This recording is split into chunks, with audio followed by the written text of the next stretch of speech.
Alright everyone, I want to thank you so much for joining us for more D&D online head gaming. And tonight's game is, as usual on Thursdays, Song of Rapture. Sorry for the late start, we were waiting on people to get in, and we're still waiting on Peter, but he'll be joining us partway through, so look forward to Javen being picked up at that point. I don't know who will run him until then, but that is not my story to tell, not my decisions to arbitrate. Monsieur Omen, this is your game, and what are we looking forward to tonight?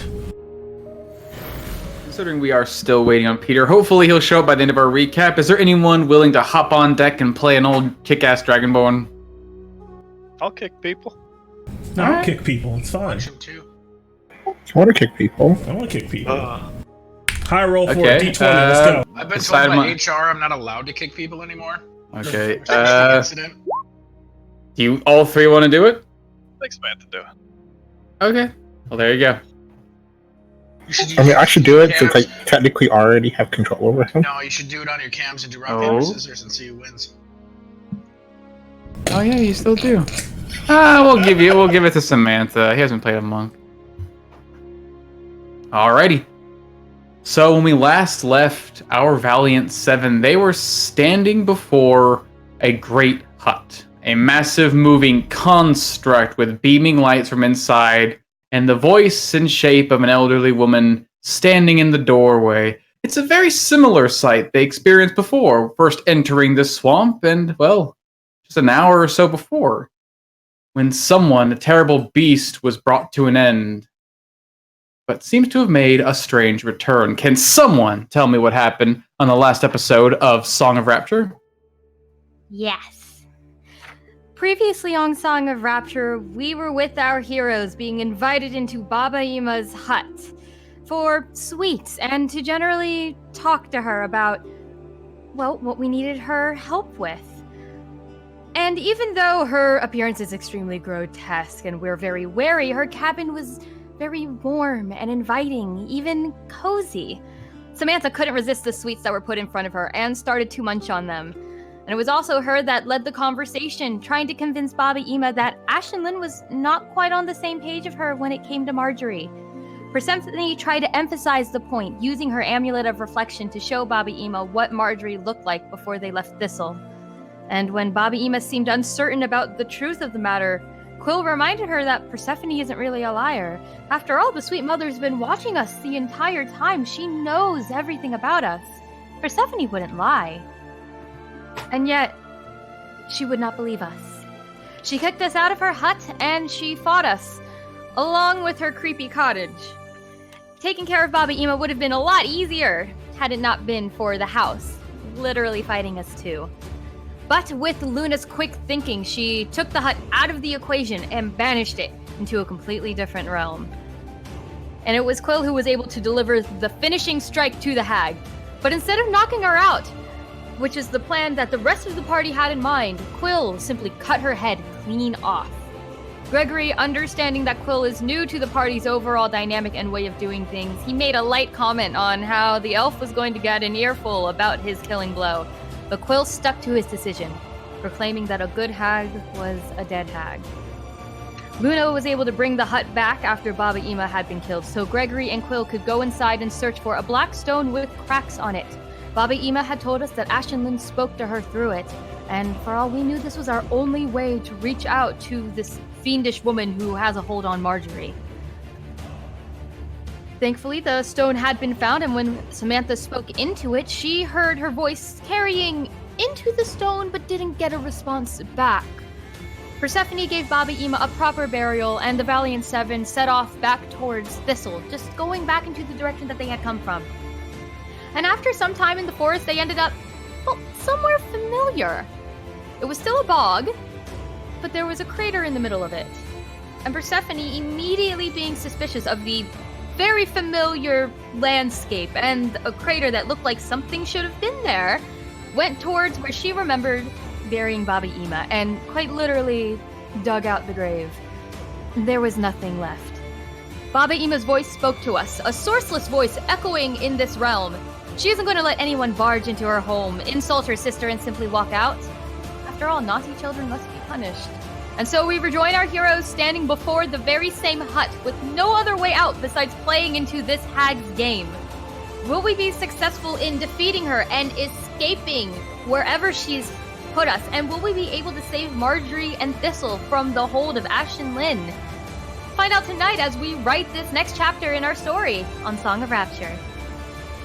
Give yourself some DM inspiration and roll a D100.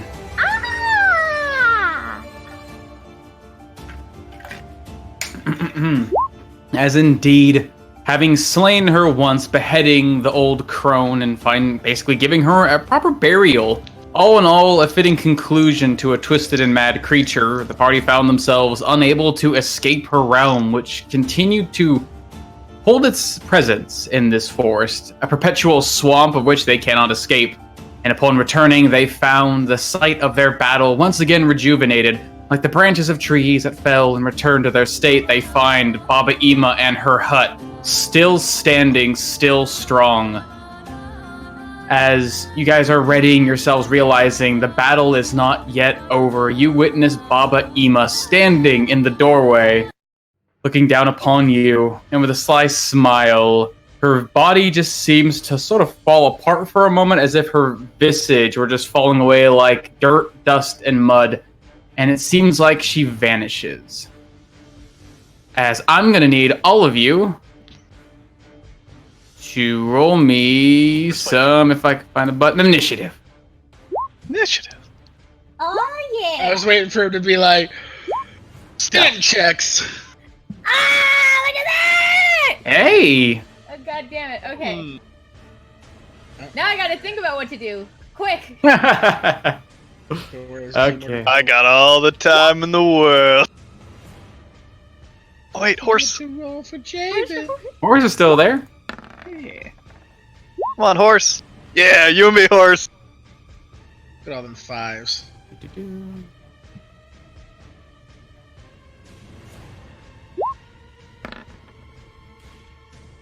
Ooh, Javen sneaking away. Oh, damn, Samantha, look at you. Everyone's on top of it. Right. Now that was Javen's. Samantha's a 5. 5 to that initiative. Oh. And you. Hey. Okay. And last but not least,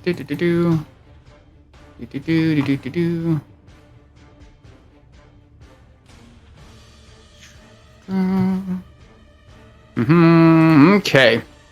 As Javen, quick as you ever are, you see this house rising from the mud. You watch Baba Ima's visage seem to fade away from the door. And it's left with just you, Samantha, Gregory, and Quill standing around this lumbering mass of wood and rotting roots, as it seems to be trying to crawl its way towards you slowly again. What do you do? What the hell is this supposed to mean?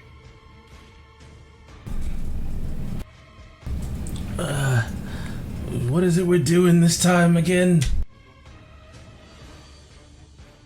David turned to the rest of the party, trying to figure out what it is we're gonna do this time. Not kill the witch. With a pointed look at Quill. Okay. Try to pin us so she answer something, I guess. Let's see here. Oh, neat. How high up is the cabin again? So the body on which it rests is about 15 feet high. The cabin itself is also about 15 feet, so it's about 30 feet in total height. 30 feet in total height, 40 feet of move.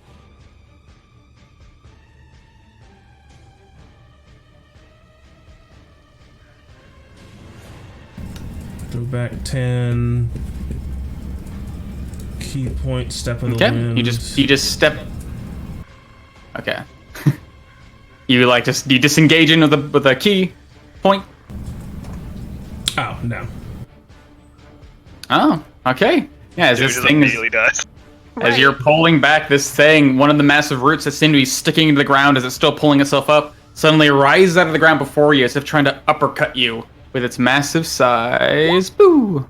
Ooh, but fortunately, you're quick, able to move across this slick, muddy ground, despite how obscuring it should be. You're able to pull yourself out of the way, and this root just explodes at the ground in front of you. You have like a retaliation for it attacking or anything? It just seemed like you pulled yourself away from it, and it swung at you. Yeah, okay. And then he'll sprint back towards it and jump up onto it if he can. So running start, vertical should be what? Should be 3 plus your strength. If you're using Step of the Wind, it should double that. So 3 plus strength for you, Javen. Looking at your 17. dirty numbers. So 5 feet times 2 would be 10 feet. Okay. So we'll jump. Yep, you jump up and you still have about 5 feet of leg before you get to the actual main body of this thing. Gotta grapple that shit. You have to grapple Trying to it latch land onto it? on the knee. Yeah, if you're trying to catch, basically there's no place to actually land on it. You have to catch yourself onto it. It's just Again. standing in that exact pose. Yeah. It has those neat little knobby legs where it has thighs. I'm gonna jump onto the thigh. Stand Sure. on the You jump thigh. 10 feet up and you gotta catch it though. Yeah, grab onto it because it's moving around. Okay. Athletics, right? Give me an athletics check. Yes, sir. Ooh. Grab onto it. Let's see. Ooh, as this thing it rides beneath your body, it almost kicks you away as you dig your claws into the rooty leg, but fortunately you're able to hold on as you are clinging on 10 feet above the ground onto this thing.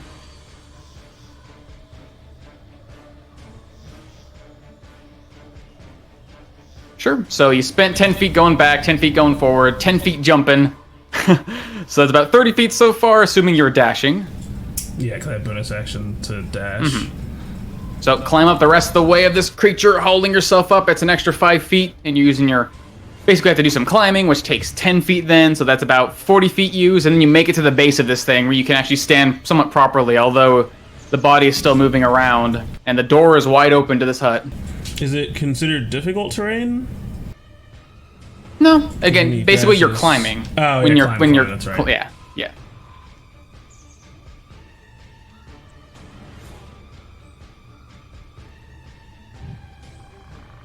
And then Sure. try to look in to see if she's hidden somewhere, and like maybe she did some sort of like Misty Step kind of thing, and she's somewhere else in there, or is she just not visible? Give me a perception check.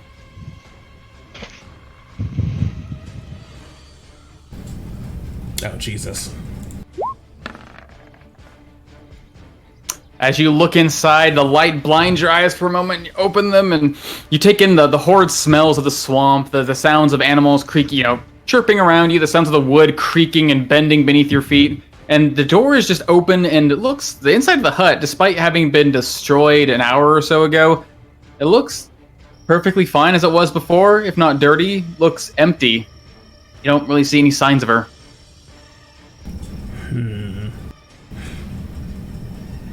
Okay. Then just being cautious, Javen will make sure he's over to the side of the door and just kind of hold an attack action in case she just happens to appear in front of him, or something Okay. else hostile appears in front of him. Sure. Well, you already used your action, though. Yeah, you should your attack. Yeah, you did. You jumped made an attack to grapple, so you can attack again at nothing or grapple onto I something. break a You basically have one window. attack left. Okay, you reach out and you swing through one of the open windows. There actually doesn't seem to be any glass, but you do knock a bunch of baubles, and it looks like wicker dolls off the siding of it, and they sort of clatter to the ground inside. Awesome. Okay. As Persephone, you witness Javen climbing up this thing, almost getting kicked off by the giant root, but manages to pull himself back to the body where he was before. Okay. So let's try this again. I'm gonna grasp onto my crystal and start reciting that same verse that I learned only a few weeks ago as clouds start to swirl around me, and I'm going to strike down upon the house. I call lightning. Ooh, yeah, roll. Ooh. Nice. Damn. As from the sky, you can't quite see very well. You can't quite see the clouds. The trees just seem to be obfuscating it, but you do hear this rumbling thunder, and then a flash of light, and then a bolt just comes striking down right in the middle. Oh, Yeah. assuming away from Javen. Yeah. Yeah. I need something that can pinpoint hit this thing and not hurt Javen, because he's gonna be Sure. close. This thing's got to make a dex save. As it lumbers around, it can't quite move out of the way. Plus, it's very huge. As this bolt of lightning comes crashing down upon it, and it takes the full damage. As it strikes down at the top of this, at the top of the hut, it seems to actually break through the ceiling, and there's this bright flash of fire as it seems to catch and burn along the inside. As this pipette of smoke starts to pour out the top, and it sort of like jitters and writhes in reaction. But doesn't seem to really make any note of pain. And remembering that she's friends with the trees, and now the trees aren't our friends, I'm gonna move away from this thing. If you want to play games, Baba Ema, let's play games. That's gonna be my turn. Okay, Luna. Back in the swamp, this thing's moving again. Your allies are besetting it, shooting it with lightning, and Javen seems to be ripping at it with his claws. What do you do? I'm pretty sure fighting is like the answer. I'm going to grab my cloak, wrap it around myself in a puff of smoke. I'm going to dimension door into the house. Okay, you find a point inside. Looks like where Javen's sort of making an opening, and poof, you appear like just beside the doorway or so. Giving Javen enough space so you're not standing right next to him. Alright, Baba Ema, what do you want from us? You say you want to punish us. Are you just going to keep us here? Is there a way we can talk? I know my friends kind of lied, but we didn't. There was no ill intention behind it. That'll be my turn. Give me a persuasion roll.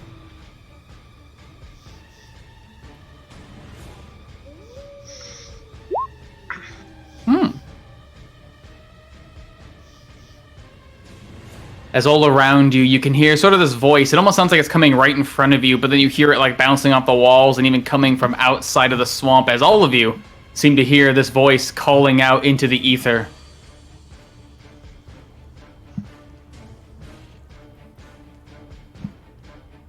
Excuse me. Had to do my old lady voice. It hurts me.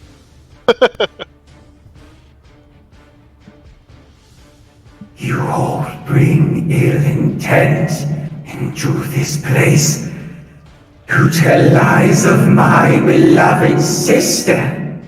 You claim Marjorie is in pain, and yet you blame the ones who love her most. I wish to beat the lies out of you. If speaking and sweets will not work, then I must use the whip. As you hear the roots, Whipping beneath you, tearing through the ground. And that's your turn, Luna? I don't know, do I get a reply or... You can reply.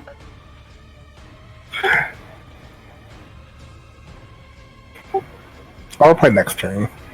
Okay. Alrighty, as, let's see,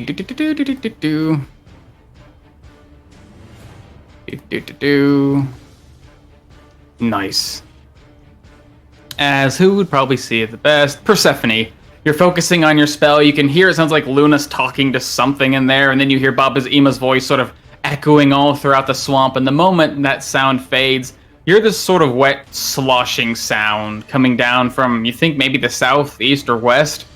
And you just happen to turn your gaze, and out of the shadows of the edge of your vision, still somewhat marred of its color due to the dimming light, you see this massive shape sort of sliding itself from the mud and slowly making its way towards you guys. And finally, as it careens up over the reeds, you see this huge body with dripping of sludge and swamp muck pouring off of it, and a pair of large bulbous eyes sort of picking up from either side of the head, and this low gurgling sound that builds louder and louder.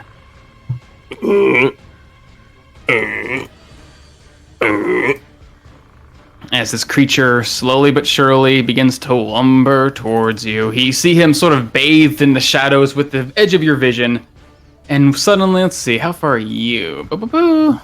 Ooh, perfect. You see it step forward, and suddenly its body seems to fall apart in mud before it reappears here, as almost as if it's tearing its way through space and time through the shadows. But then once it reaches the edge of Gregory's torch that seems to be burning this little aura of light, it seems to get stopped for a moment. And then opens up its mouth, and you can see this large, cavernous maw filled with teeth and flesh as it starts to wander towards you. We got company! But that's all it can do. Do-do-do. That's where you at? Where you at? Do-do-do-do-do-do-do-do-do. Come on. Hooah.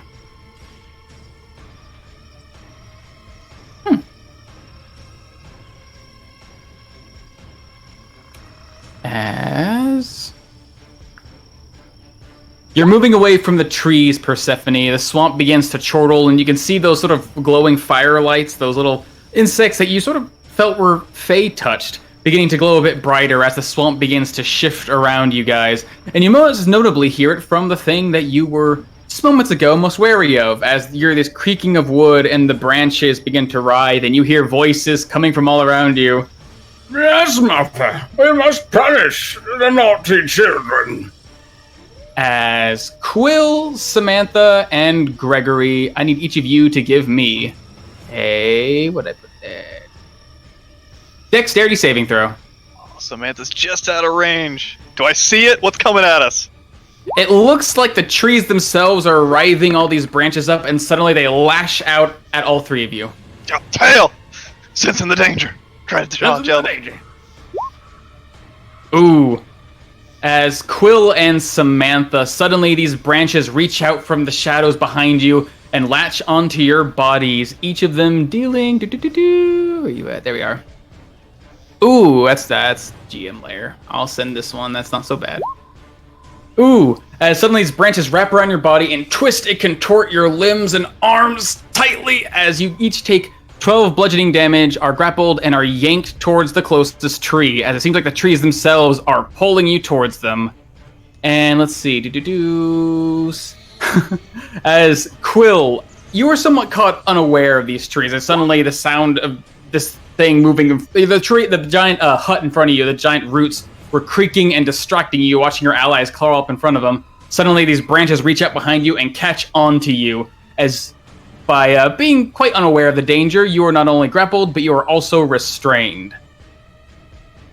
Samantha, you're only grappled, basically barely able to keep yourself from just simply being overcome by these branches, and Greg, able to sense these trees moving around, to sort of hear the sound of the branches reaching out towards you and creaking through the mud. You're able to pull yourself out of the way at the last second and avoid the damage and the danger. What the hell? Hold on, Quill! As Quill, you start your turn grappled and restrained by this tree that seems to be hugging and holding you close.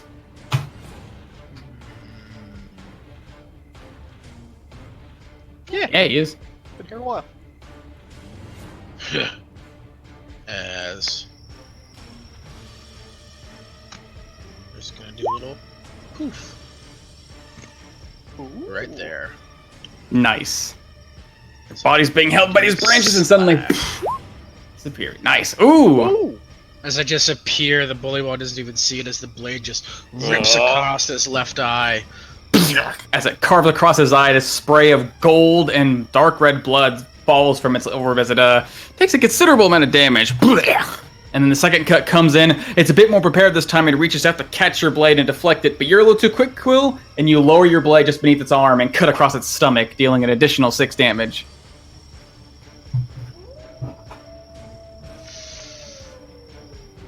Go protect Samantha. Alright, I'll get her. Is that your turn? Yep. Okay, Yes, as you hear this terrible lumbering sound. You go before me, it's fine.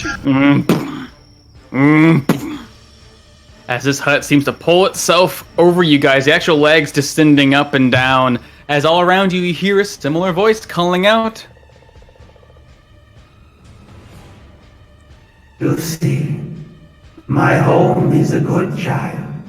It obeys mother. Sweet cottage. Sit. As I'm gonna need Quill, Gregory, Persephone, Luna, and Javen to give me dexterity saving throws with Luna at disadvantage. Shit, watch out! Wait, why? As suddenly you're standing in this hut, it starts to move around, and everything goes down.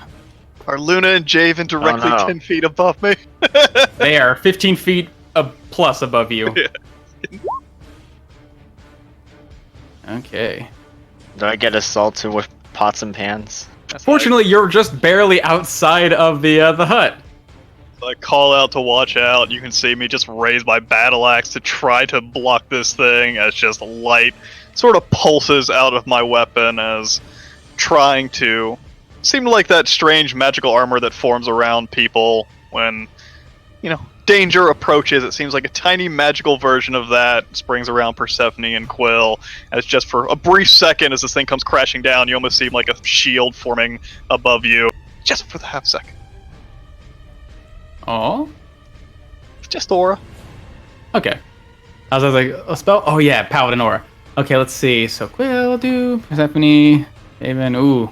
Y'all, as Quill and Greg, someone on the defensive now, if your surroundings are trying to attack you, you're able to basically pull yourself out of the way as this hut comes crashing harsh to the ground. Persephone, Luna inside the hut, and Javen, not so much, as suddenly the change in gravity basically causes you to get assaulted and forced down harshly to the ground as the weight of this hut comes crashing down on top of and all around you. As, let's see. Ooh, if you make your save, you take 19 damage. If you fail, you take 38. Jesus. If you fail your save, you get basically pushed 5 feet out of its space and knocked prone. If you make your save, you are pushed out of the space, but you are also still standing unless you're in the house. So Luna gets ejected to the nearest space up here. Javen gets knocked over here. Will gets knocked over here. Persephone gets knocked over here. Persephone, Javen, and Luna are all knocked prone. Except for Javen, I guess you technically take half, right? Yep, he takes half. Yeah, I boy. would still be knocked prone, as Javen is able to maneuver himself, used to being in the air. Although air isn't really where Dragonborn are supposed to. Javen sort of calms himself a bit, focuses inward, and sort of guides his step. And he still hits the ground hard, but he doesn't hit the ground as hard. Like you're about to make yourself lighter, as you usually do when you fall from great distances, and then like the overhang of the ceiling comes crashing down on top of you and sort of smacks you to the ground. And as you guys sort of recover from this, after you almost being crushed by this thing's great weight, you realize that its body has been sunk into the earth, as it is, well, effectively as you can see, all of its legs stuck in the ground, as it is no longer 15 feet above you. It just seems to be level with the earth. As you will be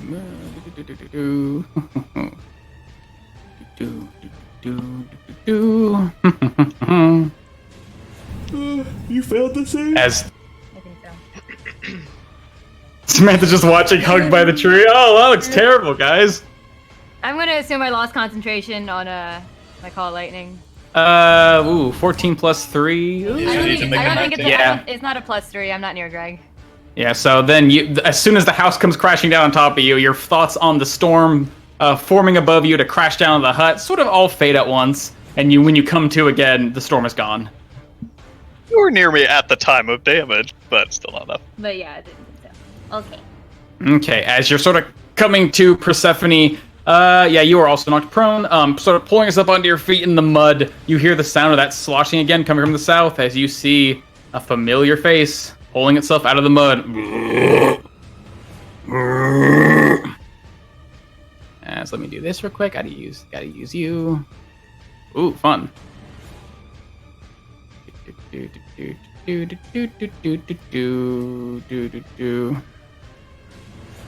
This thing lurches forward, stepping through the muck, pulling itself through the gunk, and then double check one more time, make sure if I understand it. Oh, nice. Why are you surrounding me? It seems to almost vanish and reappear just an extra few feet in front of you. just on the edge of this light, barely protected. And you see this time its mouth opens, and then this terrible, terrible thing lurches out, almost like a hand. This long appendage covered in these little strange feelers as its tongue extends out towards you.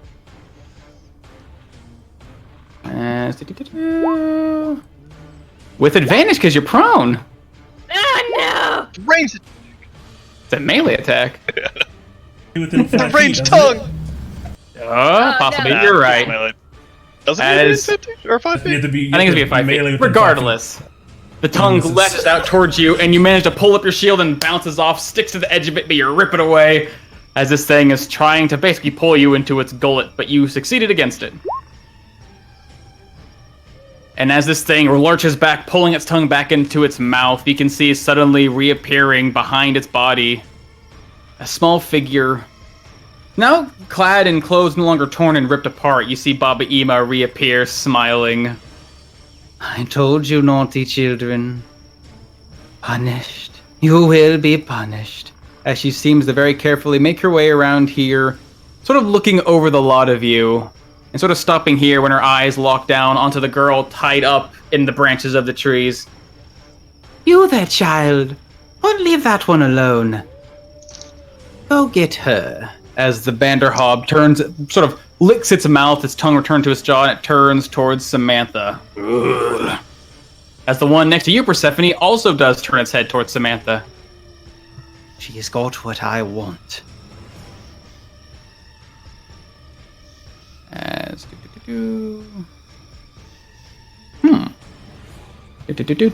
one moment.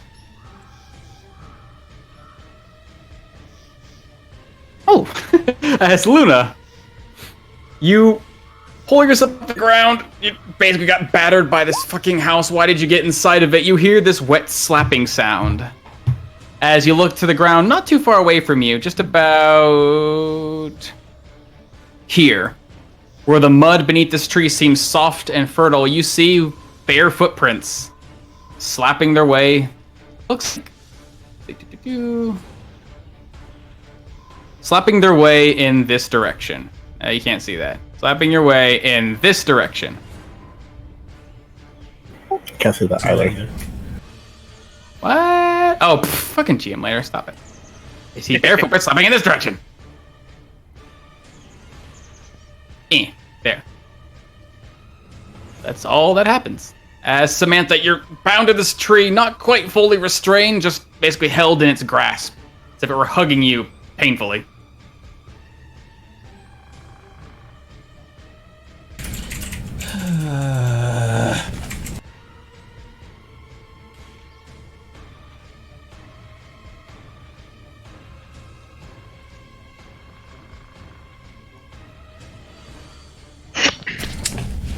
Fuck. And Persephone's on the ground in the middle of it all. Awesome.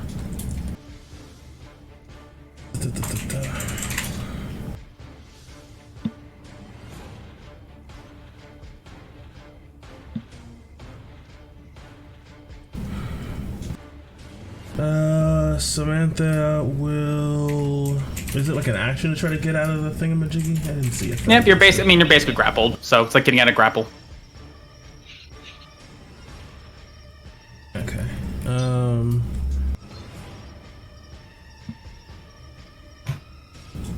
Yeah, I also have to trust that we can handle this. Just conjuring forth a bit of green magic and firing 2 bolts at this Vanderhob here. Okay. Give me them shots, baby. That spell sniper. As you roll out your magic, and suddenly you realize as you're starting to prepare your magic, you're expecting these branches to try and like assail you or prevent you, but you don't need to. You can just force your magic through and knock them away, but they don't actually seem to try to stop you. It's almost like they're just simply animating for a short amount of time as your magic explodes out of your hands and crashes both of them into this creature, doing however much damage. No necrotics, so just Ooh, 21. Just 21. Nice. As this creature gets Send his faster ass and back 20 feet too. slides across the mud, and you can see its big, top-heavy body almost tip over before it suddenly lurches forward, like a doll, sort of just its belly sort of shaking up and down as it keeps its eyes fixed on you. Baba Ima, I do not want to have to do this over and over and over again. I believe we can come to an agreement. Honestly, I do.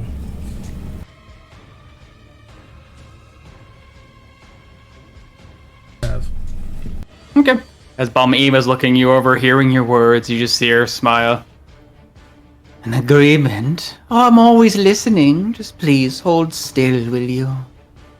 As the branches around you start to wind and turn, Gregory, barely able to stand on your feet, barely avoiding branches, and now it seems like the party's somewhat been scattered around this giant hut laying prone before you.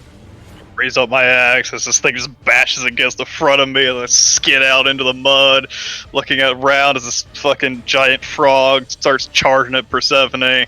I'm finally looking at its big old fleshy skin starting to be carved up by Quill. Finally, as I just chuck my axe into the ground, sticking into the wood below me as I pull out my big old sword, seeing the crack next to it. Just hold on for a bit as I'm going to start charging towards this damn thing. Oh, damn it! As the rage starts taking over and I just swing with all my might, letting go of defense as I am just trying to carve into this thing's belly as I start to make my way around it, trying to get to Persephone, but trying to cut this thing out of the way as I go. As I am raging with my great sword, great weapon, master reckless. Okay. Unfortunately, it seems like the space of where this hut landed would have caused some little trouble to get by, but it's now flat on the ground. You're basically running over its rooty legs, not really stopping you. Give me them swings. Ah! Ooh, that will connect. As I carve into this thing's belly, I know I need to cut it out of the way as we are starting to get overwhelmed. More of these creatures appearing, as I am going to pour in a bit of magic with the first level. Cut into its belly. Ooh. First level smite. Ooh. Whew. As your blade just carves into its side, it almost seems to spark with glowing light. As you carve into its body, it actually strikes into its rubbery side and tears through muscle and bone, almost carving clean through its half. Holy moly. I'm just trying to cut from one end to the other, trying to cut through this horrible symbol in its gut. And you almost do. Ooh. As it seems like it's almost like this thing should just drop dead now. It shouldn't be standing, and yet somehow it's able to keep itself alive as blood and organs ooze out of this like 3/4 cut through its body. I see it wavering and starting to fall. I just slice down with a quick motion down into its leg, just trying to take it down to the ground to get it the fuck out of my way. Not attacking with all my strength though. I know all I need to do is just take out this fucking leg and it'll be gone. It's just a nah! Still reckless, obviously. That will connect. Choice. Cutting into its leg. As you swing down and carve into its leg, you actually see the leg get slopped right off of its body. And it seems to tip and fall, its body bending and contorting and organs pouring out of it. But somehow, through almost sheer will, it seems to be keeping itself alive. Its mouth opens and this torrent of blood just pours out. But the damn thing is still moving, even without a leg, even with half its body carved open. As I just run past its body, just crunching my boot onto one of its arms as I go, trying to get it out of the way. As It's still alive? It is it's somehow still barely alive. What the fuck? That's why I posted it in the chat. Motherfucker. Alright, well, I'm not Punch gonna it. cheat. As that is my turn as I just cut off its leg as I try to get past, thinking it's obviously dead as I try to step up, and then it just undulates upwards, knocking me off my balance. I step back. Oh, god damn it! As I whistle to Nero. Come on, Nero. As this terrible wounded boy thing starts pulling itself back up, organs pouring out of its body, but it seems like it's still dedicated to its task. Nero hears the whistle. As he comes rushing in, just charging with all his might, trying to get his hooves into the back of this thing's head as it slumps to the ground, trying to finish it off, stand in front of Persephone. Yes. It didn't happen to fall prone when I cut its leg off, did it? No, it's somehow keeping itself up. It's this weird, like, Yep. But it does not matter. As how do you kill it, Nero? Nero just rears up to basically the height of this thing as well, as the hoofs just come crashing down on the back of its head as it just crunches in its as it turns, sort of guarding Persephone against these things, getting in between Persephone and this big ol' fucking thing that actually is looking at Samantha. Sort of get in between all of them. Sure. And that's Nero's turn. And Nero needs health again, because he never has health. He got health. I thought I gave it. Oh, come on, get back there. Yeah. Nero doesn't need health. He has health. That means he can die. That's why. Okay, here you go. There's that good boy. There you go. Do-do-do.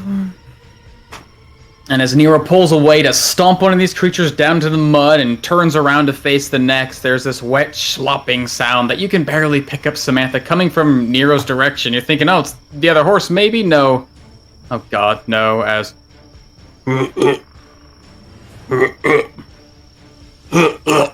Another one of these things pulling itself out of the muck and making its way towards you guys. Let's see. Where you at, Light? How many of these damn things are there? As many as she needs. As this thing's gonna make it about, let's see, about here. It looks over, sees this torch laying on the ground, beaming with light. Everything else is cast in shadow as it turns its direction towards the lone snake girl, and then seeming to disappear in the falling sludge. It seems to reform itself right in front of you, Samantha. And this time it opens its mouth. You don't see its tongue writhing out. You don't see it trying to lash at you as one of them did to Persephone. It just seems to open up its mouth and throw its head forward on top of you.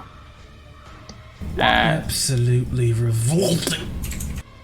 As this thing's mouth overcomes you, you feel the branches around you sort of keeping you close until they suddenly just give way as you are pulled into this thing's mouth, pulled into its mouth, just held. Basically, your head's sort of inside of it, able to try to keep yourself from being completely swallowed. But the giant jaws crunch down around your chest and back as if trying to break you and pull you inside. As you are grappled and restrained. Hey, she ain't fucking around.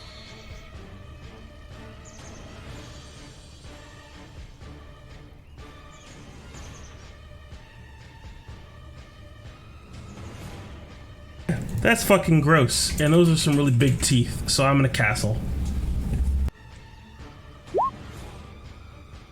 Ooh. As this massive mouth starts to surround Samantha, what does it look like when this thing's trying to slowly but surely eat you? Yeah, so it looks like it's like I can see like the jaws kind of appear. I can feel the branches keeping me from being able to defend myself. And that's just disgusting. And you can just see or hear what sounds like just a bunch of rocks falling as she just slowly but surely gets covered in stone and just almost seems to become a statue as it just crunches down into the rock that seems to be dripping with this like flammable ichor that absorbs the blow for her. As it seems like this weird oil is pouring out from this stone where Samantha basically is hiding inside of. This thing starts to chew and you can see hands on either side of this thing. As heavy as this stone is, this creature is making as close headway as it can, just trying to slowly but surely shove this rock into its mouth. Unfortunately, you can't... I guess you can technically see it. Okay. Totally can. It's horrible.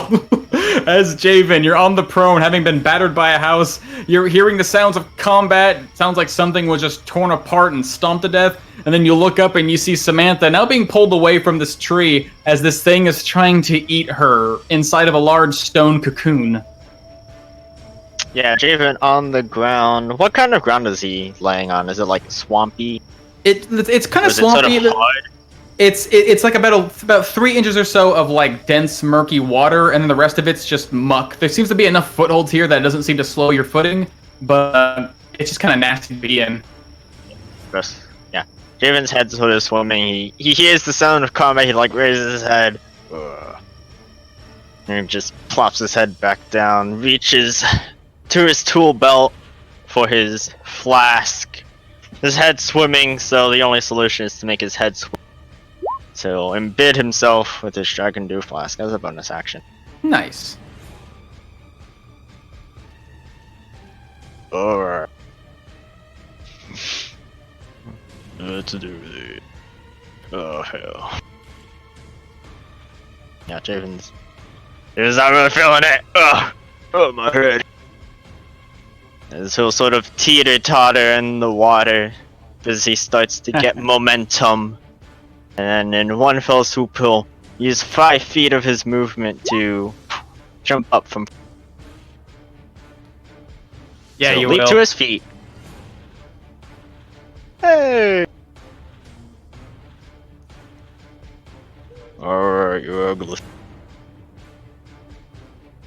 He'll sort of hit the ground running, then jump up and try to smack the thing, trying to eat rocks. Not rocks, Samantha. Oh wow, get punched. Ooh. Are you jumping like in its space, trying to climb on top of it, or are you like? No. Oh, hang on. There you go. There you go. Yeah. Just jump. There you go. Not actually jumping on it. Just make it. No. As you jump forward and your fist just crashes into its big rubbery face, catching it on top, so you're not really quite punching at the rock. That will connect.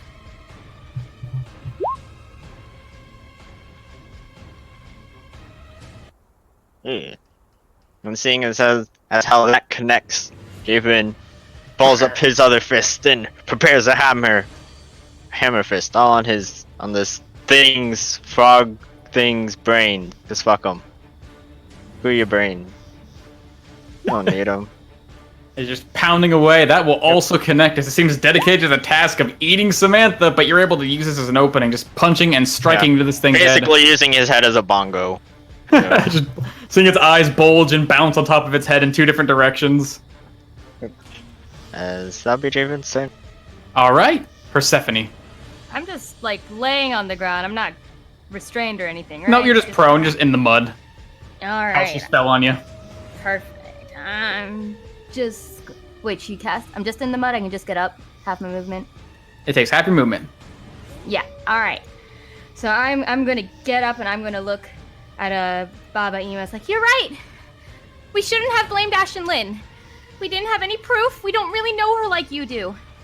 But something is hurting Marjorie. Something beyond our world has poisoned the magic that courses through her. She is dying, Baba Ima. We came to you because we thought you would want to help her. And that is the truth, and you can either save her now or hear of her death later.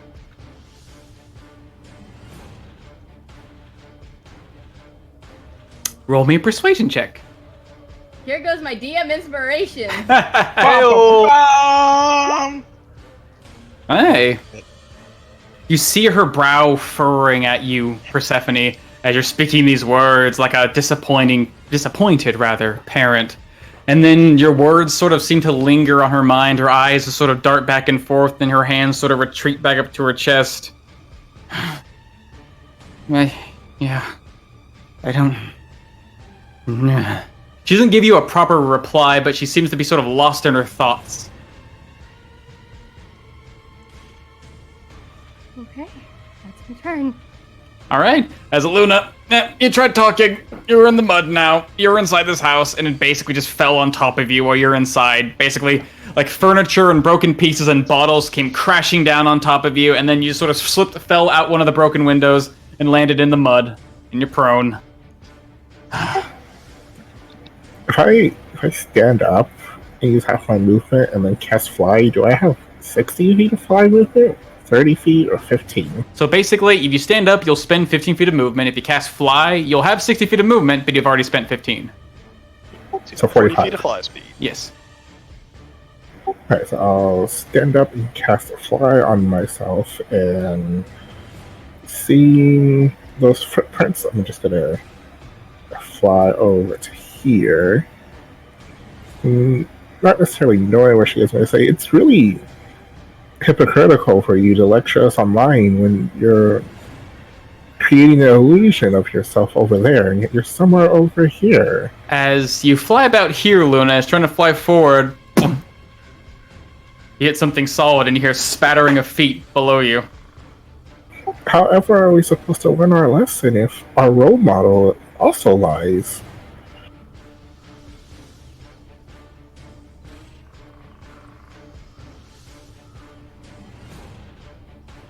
Very clever, Luna.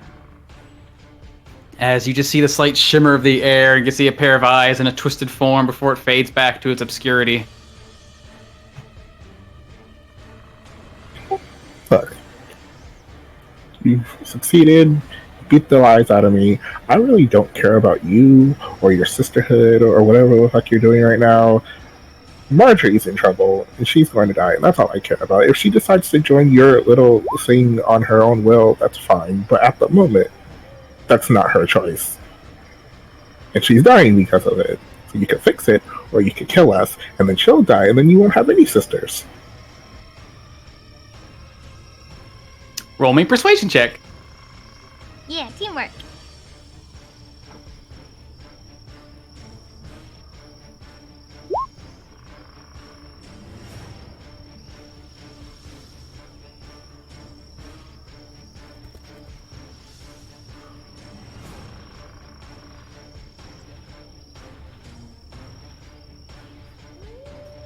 As you hear this, the form returns back to its invisible state, but you can still hear her voice calling out from the ether around you as she speaks and replies. Maybe you do care for Marjorie. But you must not speak ill of sister. She cares too. You must understand. And I can't allow that to go unpunished. However, And her voice carries off. And that's all that happens. We're getting through to her.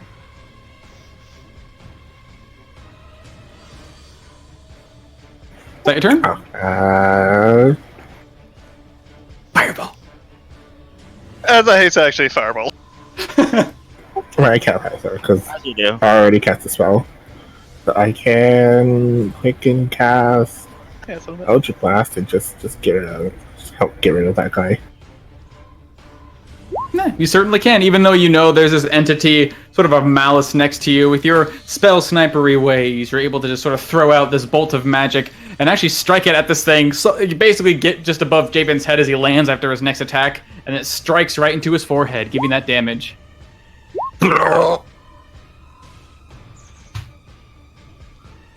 9, 4. Ooh, nice. You do that. Nice. As it crashes to its head, you can see like this burning little mark left of the shadowy eldritch blast that sort of singed its skin and tried to force apart its flesh. But it's still up, still trying to eat Samantha. That's my turn. Okay. As this creature is dead. Oh, why is it? Okay. And why are you? Hold on. Why are you 16? That's not right. Fuck you, bro. Oh, that's why. Hold on. Wait, did I delete both? Oh no. Oh, no. Yeah. Oh, well, 20, swamp turn. As all around you, the branches holding on to you, Samantha, or at least holding on to your earthen form, seem to slip and release you. As suddenly you're free. But all around, strange shapes begin to take form. One just behind you, Gregory and Quill. One next to you, Samantha and Javen. And yeah, one couple. As you see familiar faces appearing all around you in the swamp. As you see Baba Ima appearing. You claim peace and you kill my children? You're offering very confusing promises to the sweet mother. What of you? Do you truly care for Marjorie, or are you here to spread lies? Are you here to kill us, or are you here to save her? As Quill, it is your turn.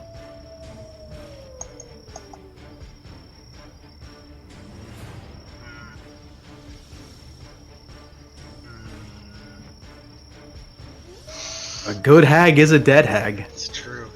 So I'll look over to Gregory. Just step up to her. And Just looking around at all these different copies. Sylvan. Ostiku, ファッション。 Ostiku, ファッション。 Isabidi, オストー! Just looking around at all these different copies. ファッション。 Isabidi, オストー! ファッション。 Isabidi, オストー! ファッション。 Isabidi, オストー! ファッション。 Isabidi, オストー! ファッション。 Isabidi, オストー! ファッション。 Isabidi, オストー! ファッション。As I cry out, if you're gonna punish somebody, punish me! I'll just stand there. I'll drop down to one knee. I'll put my sword in the dirt. Roll me a D100.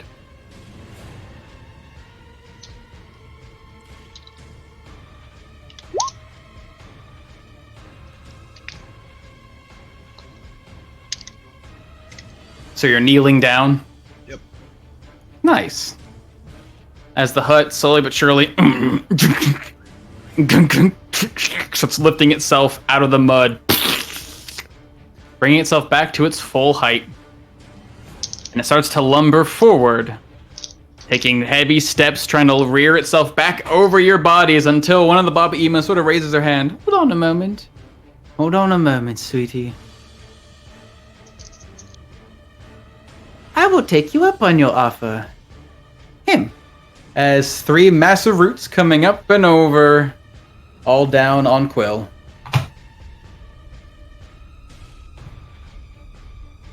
Ooh, first one coming down, you just happen to look up Quill, and it comes crashing down on top of your head, dealing... I don't even look up.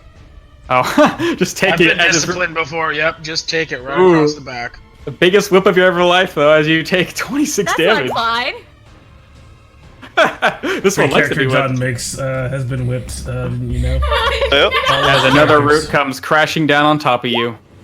Ooh, this one actually hits you in the shoulder, but you're resolved, Quill, able to take it. It hurts, but you're not truly not the wind knocked out of you. And the second one comes crashing down as well. As one more comes hitting down on top of you, doing 17 damage. Wait, what the heck? Ah. As you're sitting on your knee, bleeding and burning, give me a wisdom saving throw. Ooh, as your face is stoic, you're able to keep yourself from collapsing, but on your face, they're still showing a lot of pain. It's pretty evident that your normal stoic face is now breaking and blood is pouring down your head. You are in a grave amount of agony. But Baba Ima looks you up and down, taking your words into careful consideration. Very well. No more punishment for you. As she turns her attention away from you, Quill. You are a good boy.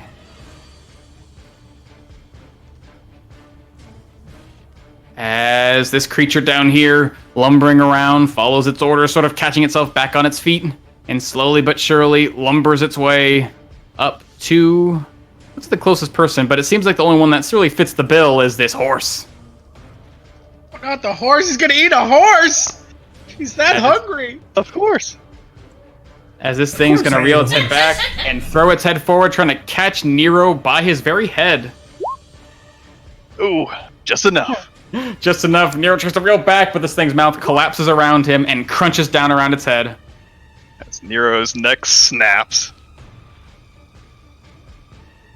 As it twists and turns, you can see this thing shaking Nero to and fro before it throws him harshly to the ground. Before he disappears? Yep. As he just hits the ground hard, as his body seems to bounce, it almost seems like his body breaks away, partly around the neck and partly where he hits the ground, as his skin almost breaks apart, as it just sort of scatters into tiny little beats, as it just dissipates like fireflies exploding out of the spot that he hits on the ground. Gotcha.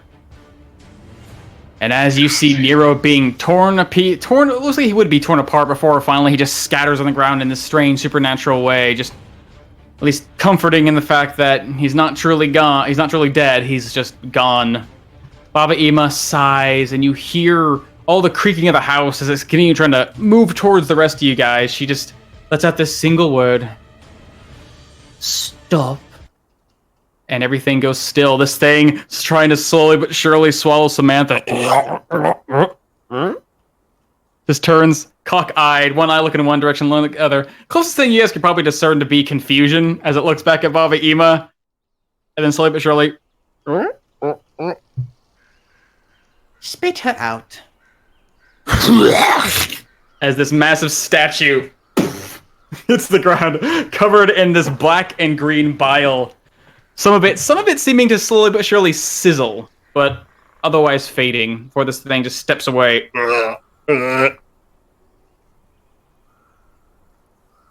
You, Sir Knight. I have known these children for quite some time. I have followed them ever since they stepped foot into my forest, but you are new. I do not yet know you, and yet among them all, you seem like a good child. You know discipline. You know to listen to mother. Very well. If there's anyone whose word will carry weight with her, anyone who I could truly believe would be willing to throw themselves before the fray, to speak their mind, to say awful things about our loved ones, those we trust and known for all of our eternity, it would be you, Sir Knight. Very well. And she sits back against the tree, and the branches form and twist into like a weird, like a wicker chair. And she sort of picks up this torch in her hands and holds it idly, as you can see the flame sort of changing color, going from like a normal fire to a sort of a soft green glow as she seems to be toying with the light. You say that Ashen Lin is causing harm to Marjorie. You say my sister would hurt the one person she cares most for. Why? Tell me why, and make me believe, children. And perhaps I can offer my help.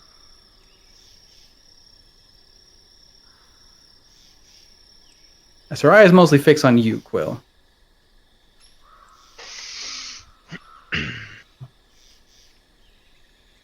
Sometimes you hurt those that you love by accident. Perhaps what she thinks is an embrace is actually hurting the child. Oftentimes you cannot swaddle a child so tightly that you suck the air out of its very lungs. Oftentimes when you have spent so long missing what you miss, you envelop it. You don't let it grow naturally. I think what she is doing is love, but this love is harming Marjorie. And if she continues, it's the same as if you coddle a plant. It will wither and it will die because it has no room to grow.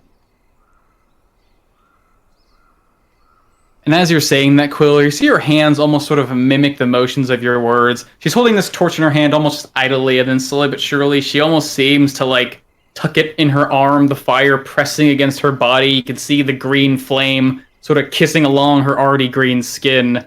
And she almost reaches up to sort of stroke its head as if it were a child, although it burns at her sharp clawed fingers. And then as she does, every scrape seems to take away some of the peat, some of the ash, and eventually the flame gets smoldered.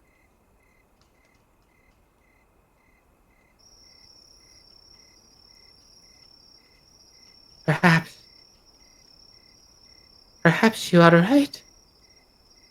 We love Marjorie more than anything. But sometimes love can cause harm. Sometimes love can poison. Sometimes love can drive a person mad. Perhaps I should speak with sister. Perhaps she may have answers.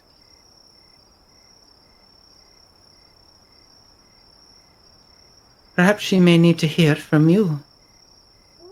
As she gets up from her chair and just drops the torch to the ground, but just falls into pieces. It looks like it's been clawed and torn apart.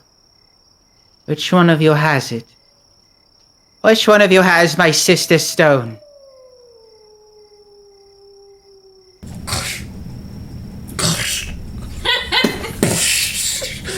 Fucking Covered out in embryonic fluid.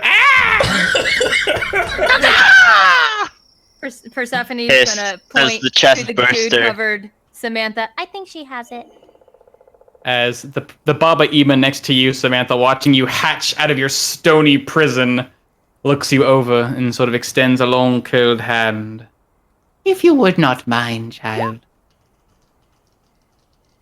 I just kind of like look around and make sure everyone's still alive because I was incapacitated technically, so I don't know if I can perceive the world for that turn. You can piece of the world. You just can't move. You can't take actions. You're just like technically incapacitated means like you lack strength. It's just like you just can't do anything. Gotcha. Gregory. We out of initiative? You're out of initiative for the most part. Yeah, as I see her say all these, starts up. as I see her say all these things, she starts to walk around Quill. I just sort of quietly, but keeping an eye on her, walk over to Quill and just try to start picking him up out of the mud as I can just see his back, just like blood pouring out from underneath his arm. Hold my arm. Just hold my arm quick. Wait, what's that? Just hold my arm. Hold my finger. Yeah, I gotcha. So I'm gonna try to hold As I it. use one arm to kind of extend it, have Gregory hold on to it, as Persephone just hears this, as Quill just lean back, just better. With that, just Pops his arm back in his socket. yeah, as I hear the pop, you can be alright. And as I start to let go, just warm light start to radiate throughout my hands as I'm going to heal you for 10 health.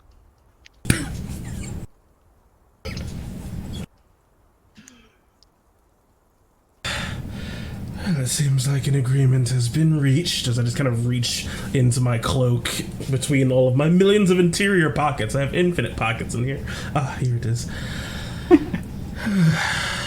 And just place it in her outstretched hand. Yep. You put it in her hand. It's kind of strange because there's so many of her.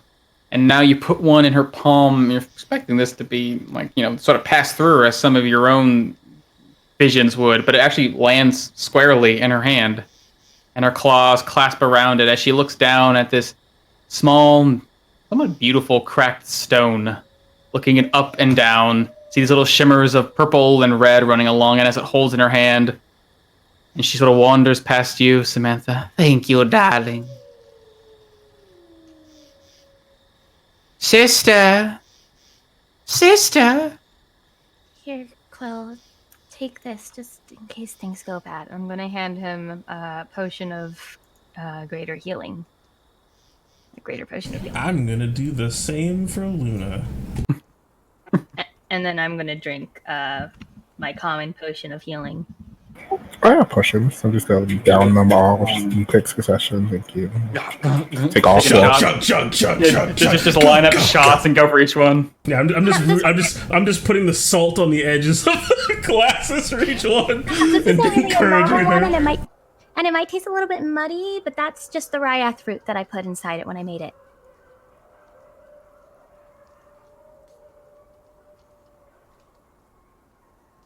Drink it. Okay. With the doctor's treasure. That's where I had all my potions. It's in there. Should be. Yeah, it's okay. I forgot it was inside of my treasure. Yeah. It's in your other pocket. My pocket's pocket. As you guys are chugging down potions.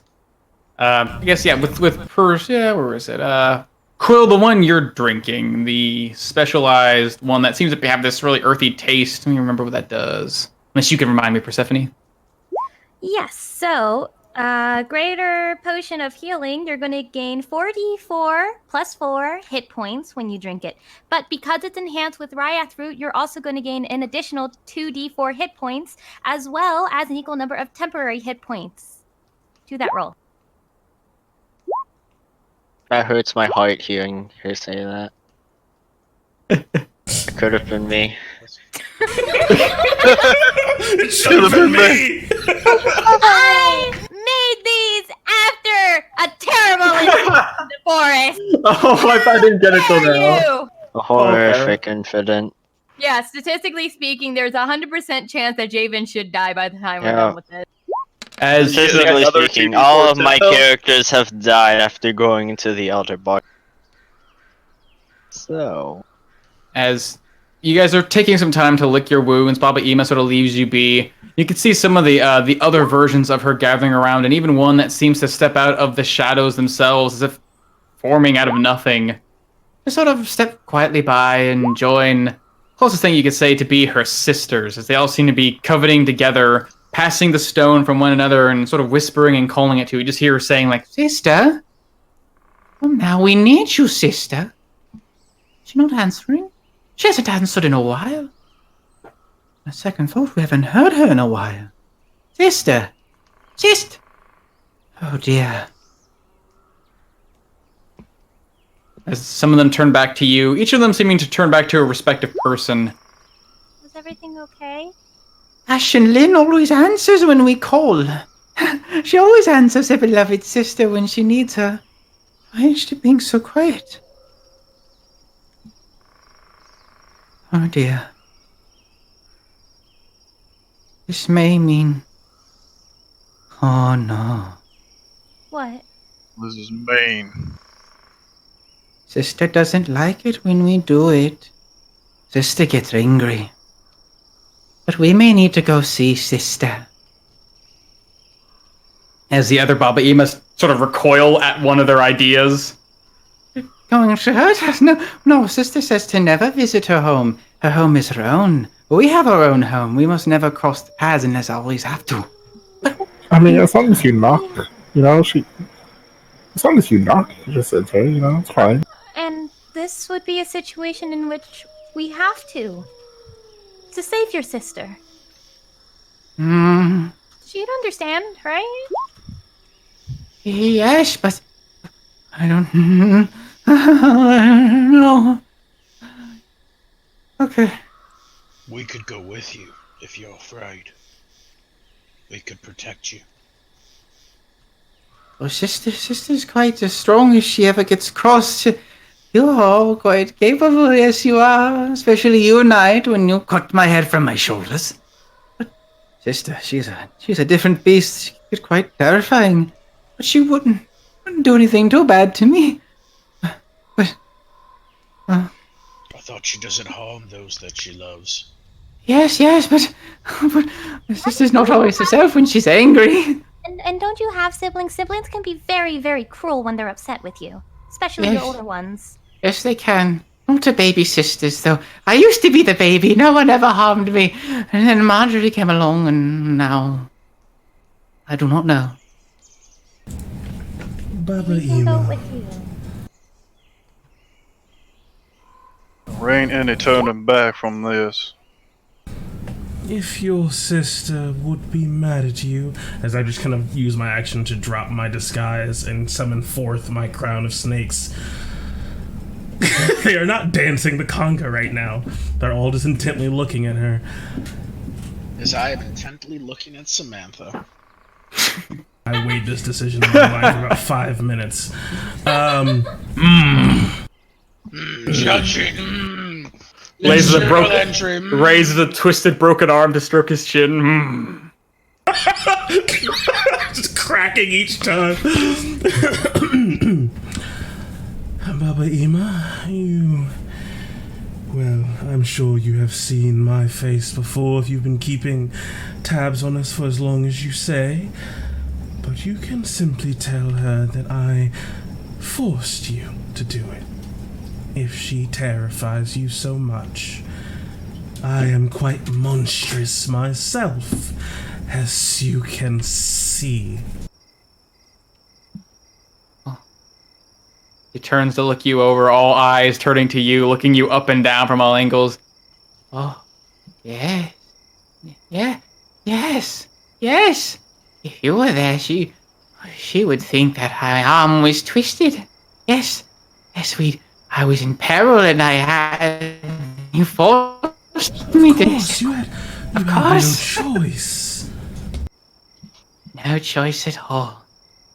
All right then, perhaps if you are willing to come with me. As she sort of passes one of the stone to one of them, and all the Baba Emas but one. It'll be alright if we wait just a few minutes. It would take some time. Seeing Sister is quite a taxing ordeal. Normally, you need at least 2 of the sisters to go see beloved Ashenlin, but now I'm on my own. And the magic is weak. Well, what if we brought Marjorie with? Or what if one of us other people that use magic help you? Does it have to be a sister? Or does it just have to be someone with magic? It must be someone who has magic like our own, gifted to us at birth, flowing through our veins. I mean, I wouldn't say gifted, but that sounds a lot like my magic. She looks you up and down. Yes, I remember. I got a good look at you when you made your offer. Tempting one it was. But I could not accept it. I would not cast aside my sweet sister.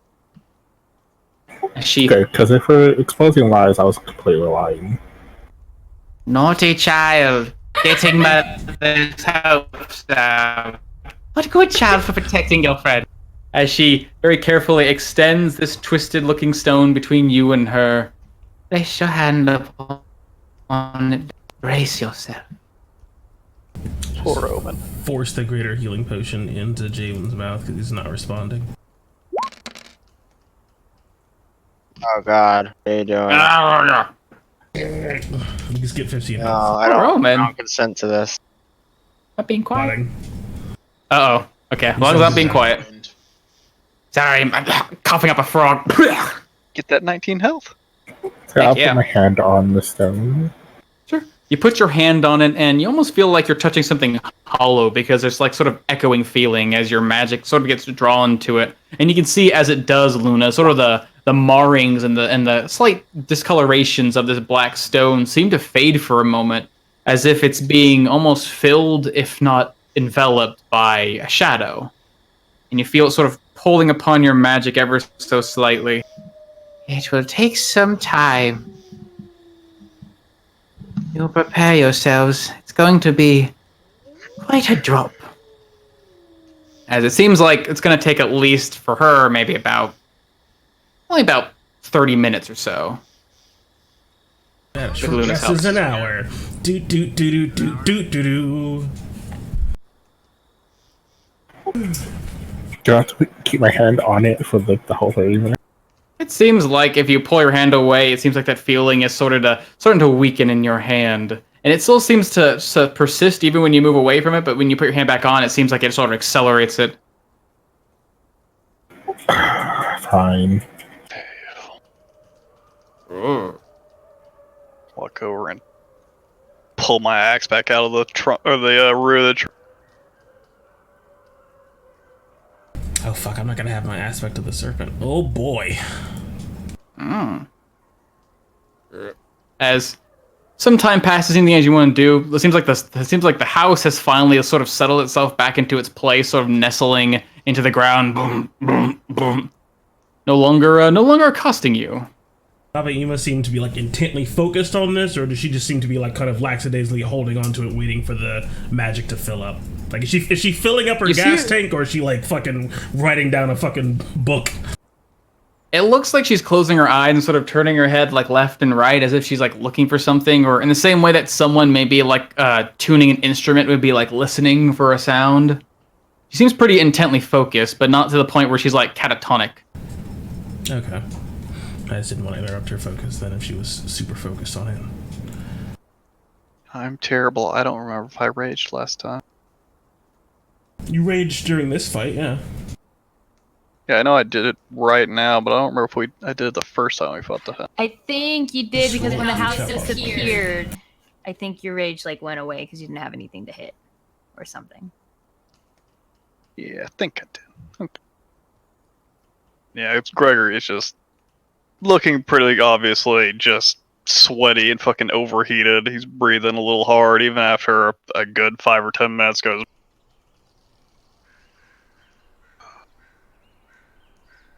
As Luna, give me a charisma saving throw.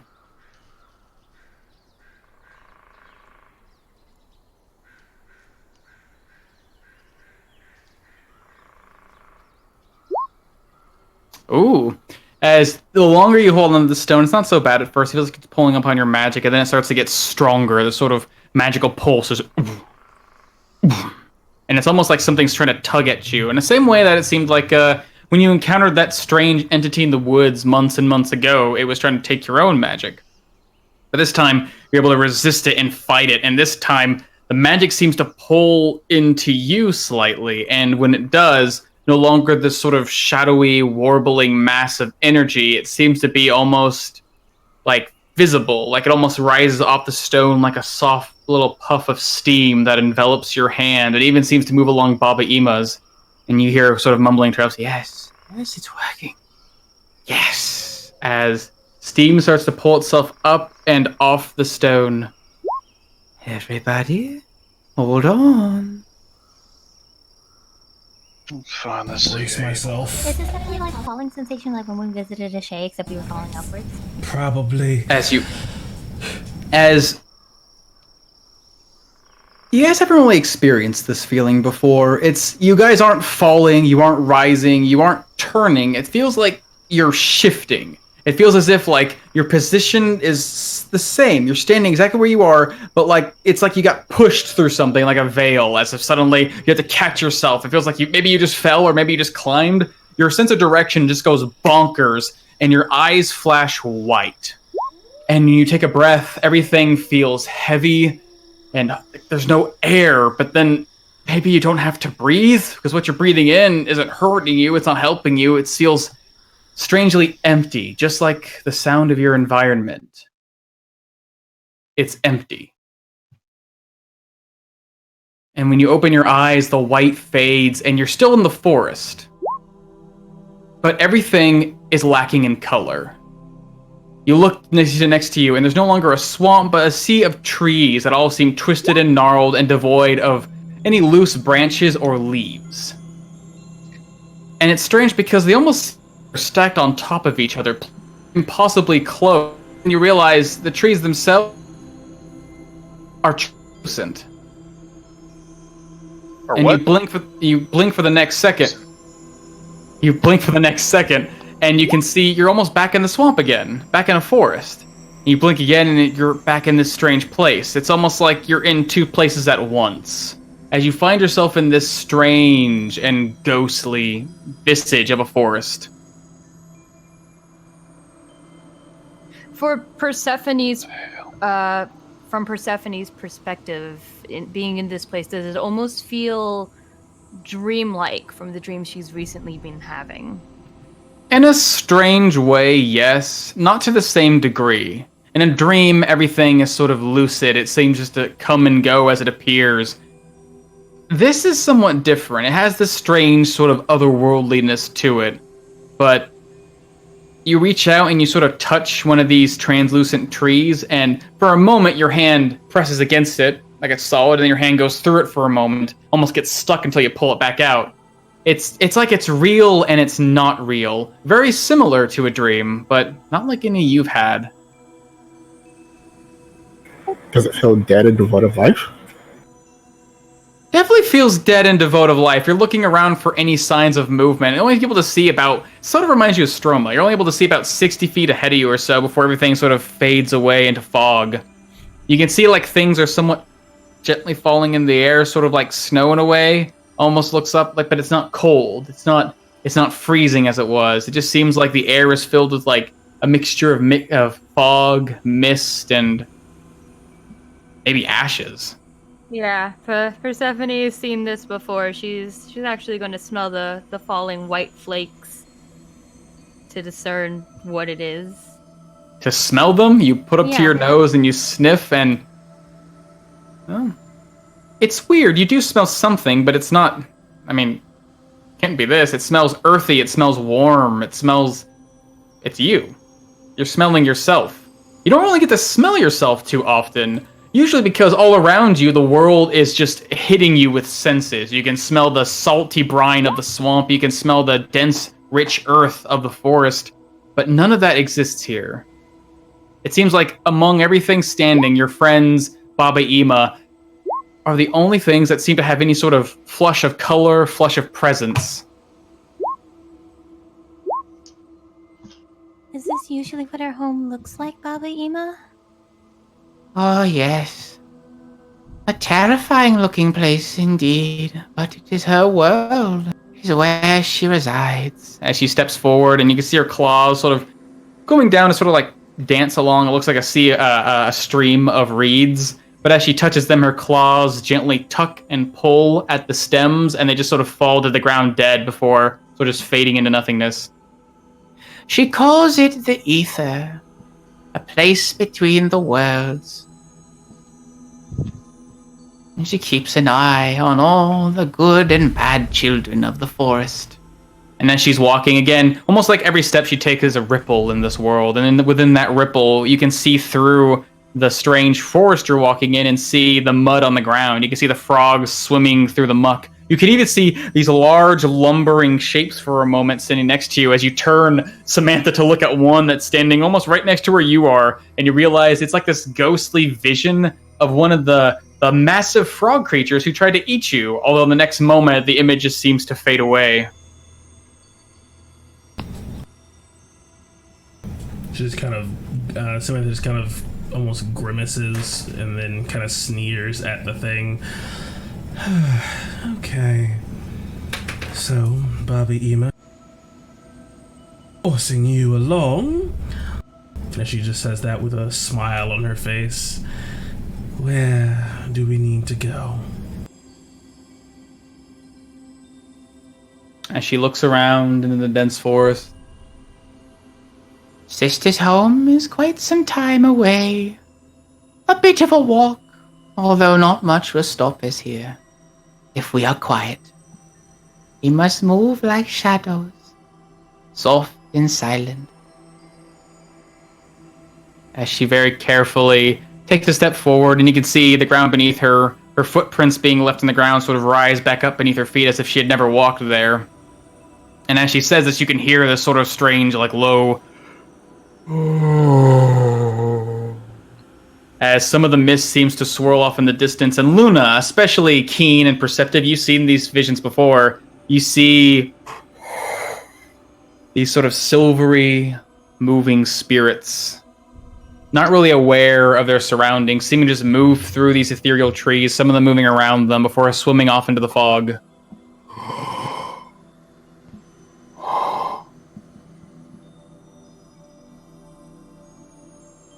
Greg just looking at these things immediately can feel just an itch behind his eyes as he tries to focus in, but it just shoots pain up into his head. Like, damn it. Come on. Just squinting at these things as it seems like he has strained his eyes far too much, but this place is obviously not right, and he's sort of going fucking pale as shit. Persephone, seeing Gregory start to strain, she's going to step closer to him. It's okay. I can see. So I blink for a moment and look back through the ether. As your eyes sort of flash and you're able to pick up on your surroundings, you look around, you can see the light of glowing life and abundant energy sort of teaming off of Baba Ima's image as you're able to easily pick up, she's seems to be a creature of the Fae, if not sort of a twisted one. But all around you get these sort of glimpses, these sort of bumps, not of anything like elemental or fiendish or evil, but mostly just undead, the lack of life. As you're sort of able to more easily see the shapes of these creatures, witnessing some of them moving around, almost like they have legs, but they're sort of like turning into these long, twisted tails. It just, as you're staring at them now with your magically enhanced eyes, they look like people, just moving around.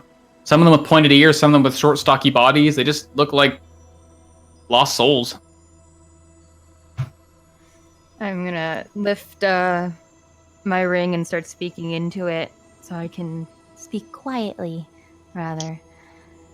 Some things look like they're dead here, but it's not horrendous like Stroma. No screaming. But I see people. I guess they're dead people just wandering.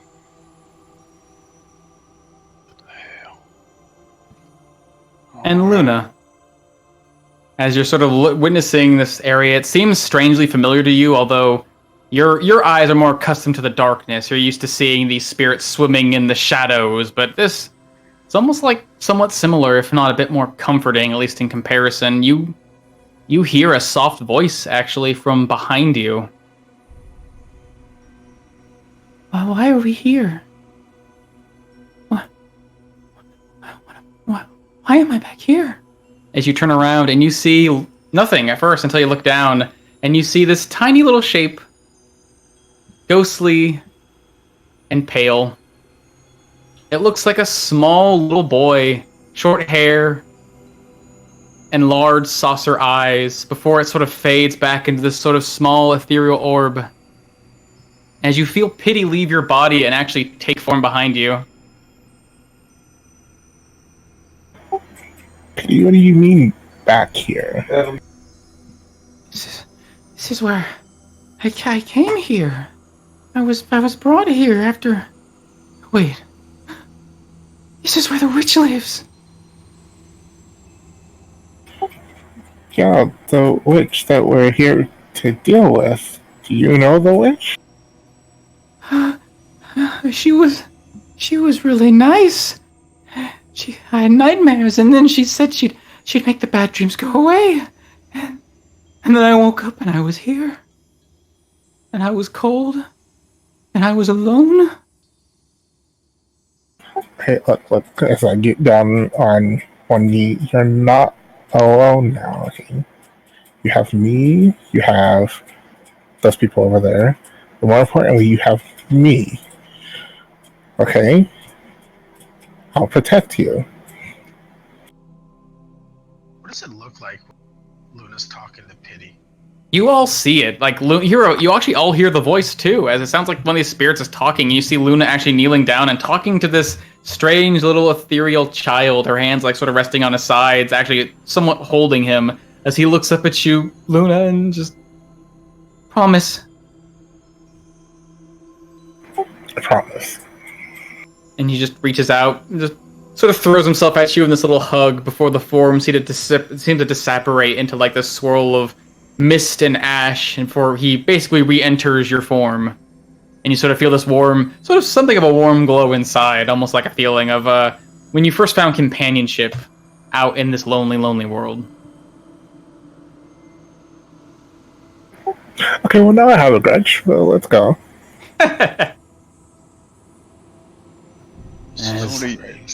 Alright.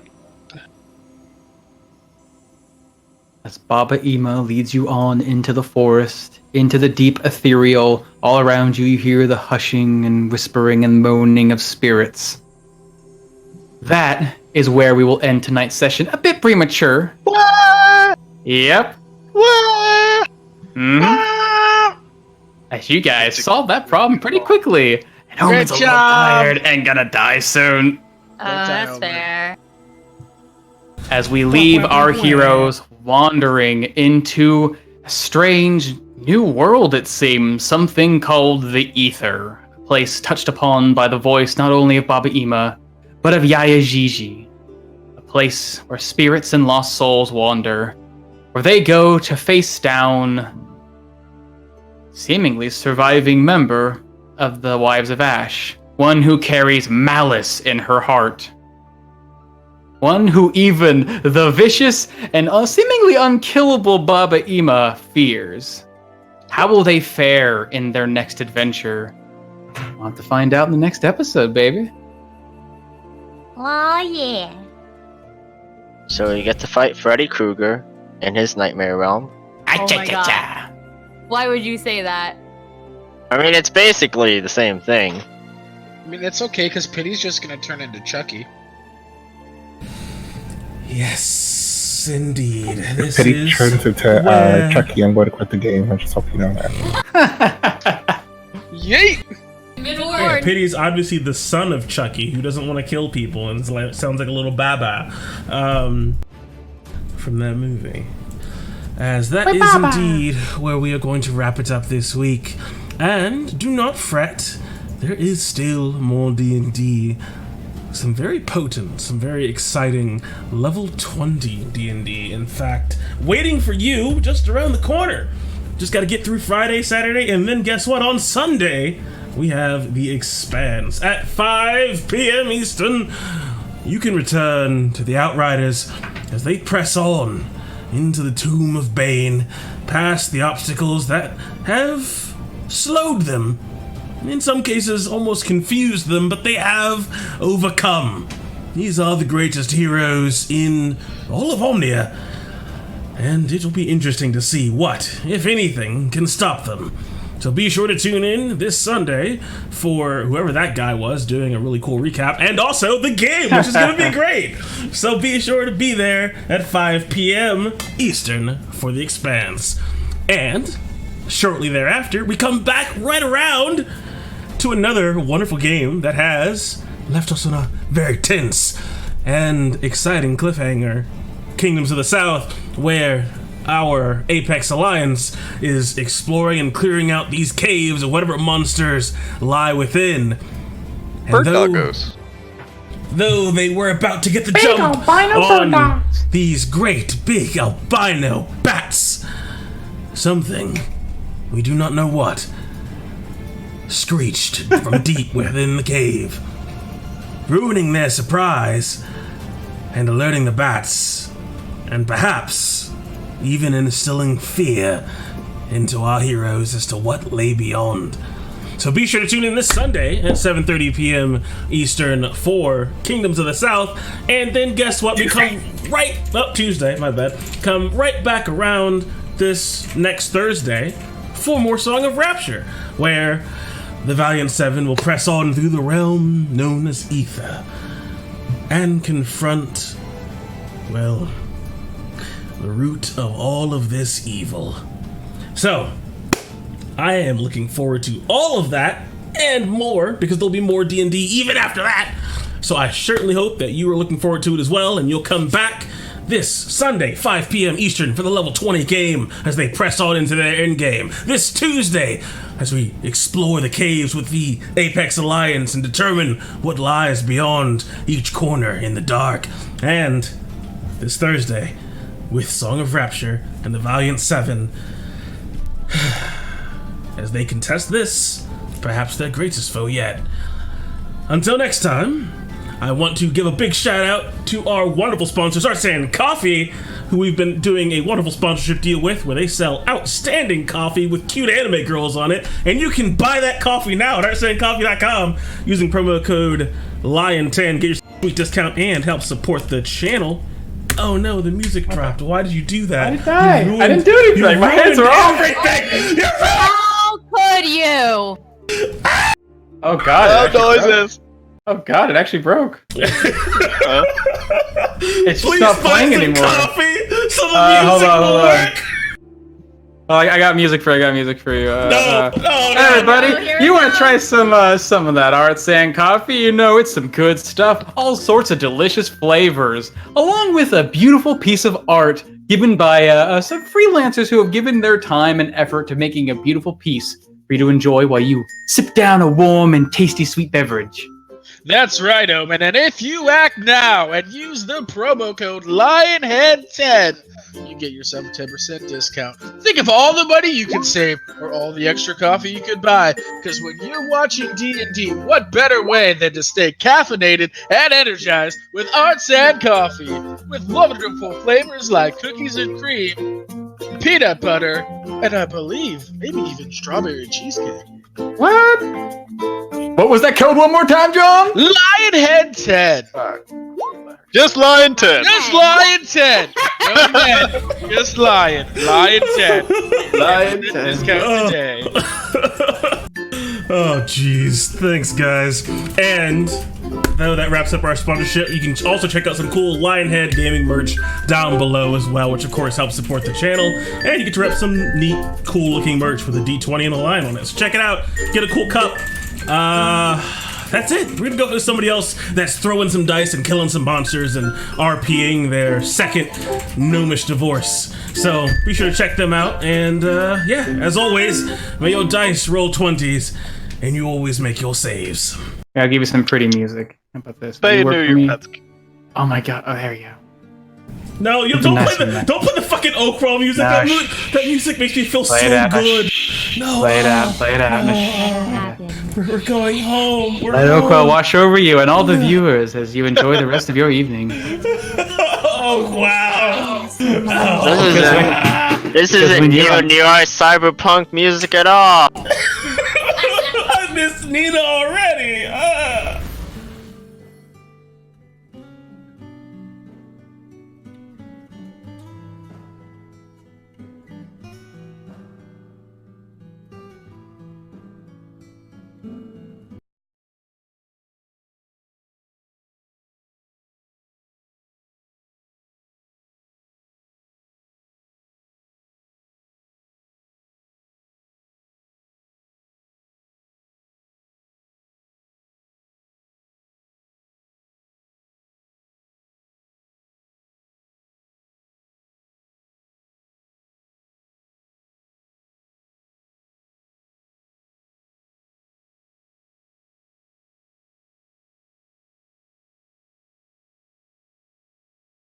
Oh my god.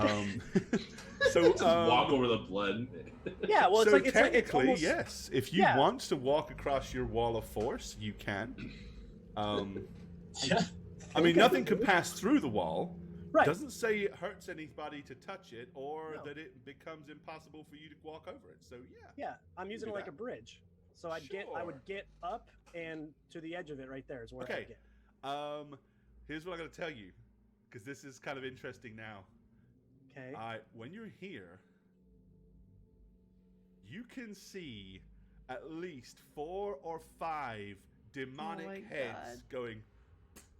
Yeah, oh, I know what's going on down there. They're all trying. So it seems to be like So creepy. the entire time that this has been happening, more and more of these demons are queuing up to burst out.